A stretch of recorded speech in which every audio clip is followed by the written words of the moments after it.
So you'll see that it has a date and time of the meeting. You know which meeting room name it is, and if you've invited the meeting room to the meeting, it will automatically publish the calendar of the day of the meeting room. So you don't have to really know anything. You just look at your meeting. I was invited to the Simon Hayes meeting, and then I join it. You'll notice if it was a Skype for Business call, it'll automatically illuminate the Skype for Business join button. I simply tap that to join my meeting, and I'm off to the races. That's so simple. Yeah, if you know how to invite the room, you can join a smart meeting. You won't believe this, but this is the actual Windows 10 computer that's powering this tiny little thing here. That credit card size thing. Like let's give a perspective of size here. This is that tiny.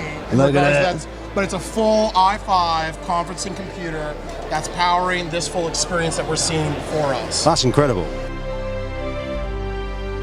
So it's as simple as swiping up and hitting AirPlay, and what I'm able to do is choose the meeting room I want to share, and it will simply allow me to be able to connect my material with the screen.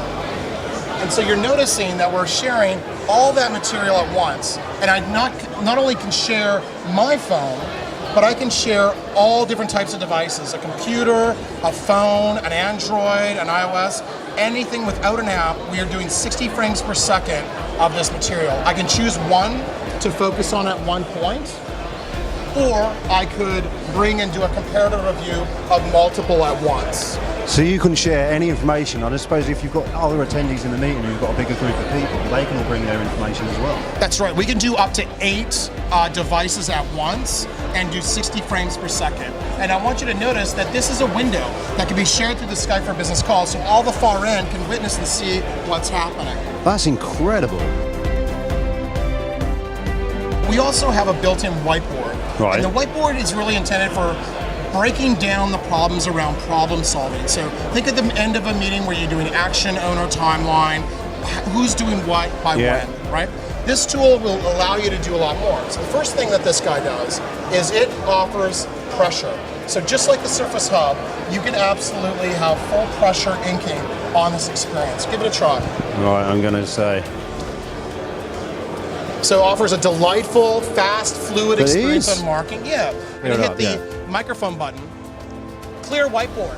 You'll notice that it can absolutely understand voice command as well. And it can get your accent, that's all right. It does like my accent. It's all right. It can even do narration. Shut up, I'm actually narrating.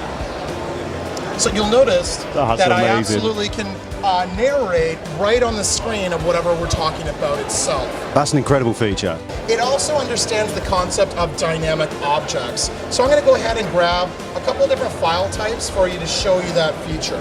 So I'm going to bring those out. It kind of comes out in a delightful way on how you can actually work on material. You'll notice that each object is its own container. Whichever one I bring up becomes the focus of that point. And when I mark up, the ink stays exactly where it's supposed to. So regardless of what aspect ratio, it's anchored directly where it is. And I can then email that, save that, whatever I'd like to do for that particular thing. I'm dumbfounded. Thanks very much for your time, Fraser. Really appreciate it. Thank you.